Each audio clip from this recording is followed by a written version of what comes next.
Hello everyone, আসসালামু আলাইকুম। আজকে আমি অনেক সহজ একটি অ্যারাবিয়ান নিকাব স্টাইল করে দেখাচ্ছি।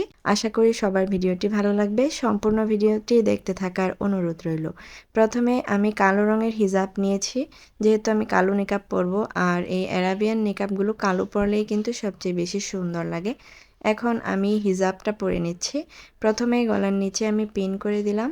গলার নিচে পিন করে দেওয়ার পরে আমি এইখানটায় একটু কোনা উঠিয়ে একটা পিন দিয়ে ভালোভাবে সেট করে দিচ্ছি, যেন এই পাশের হিজাবটুকু অনেকক্ষণ পর্যন্ত সেট থাকে। আর এই নিকাব স্টাইলটা হবে সামনে এবং পিছনে ফুল কভারেজ।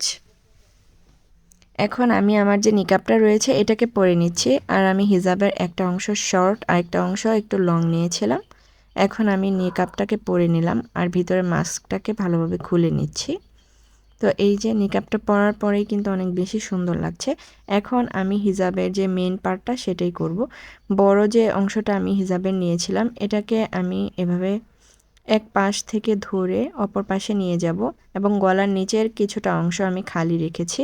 এটাকে আমি থুতনির নিচ থেকে টাইট করে লাগাইনি, এটাকে একটু ঢিলে ঢালা করে খালি রেখেছি এবং একটা ভাঁজ দিয়ে আমি কপালের উপর বসিয়ে দিলাম। এই যে আপনারা দেখতে পাচ্ছেন কত সুন্দর লাগছে।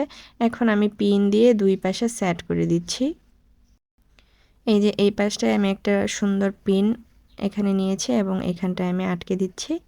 হিজাবের বা নিকাবের কালারের পিন ব্যবহার করলে পিনগুলো দেখা যায় না, তখন কিন্তু আরও বেশি ভালো লাগে। কিন্তু আমি এখন খুঁজে বের করতে পারছি না কালো রঙের পিনগুলো, তাই আমি এই পিনটাই লাগিয়ে দিচ্ছি।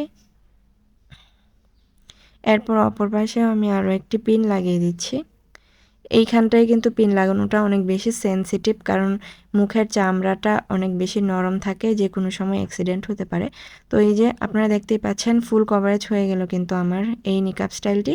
এখন আমি দুই কাঁধে দুইটা পিন দিয়ে আটকে দিচ্ছি। এখানে আমি বড় বড় পিনগুলো ব্যবহার করছি যেন অনেকক্ষণ পর্যন্ত সেট থাকে।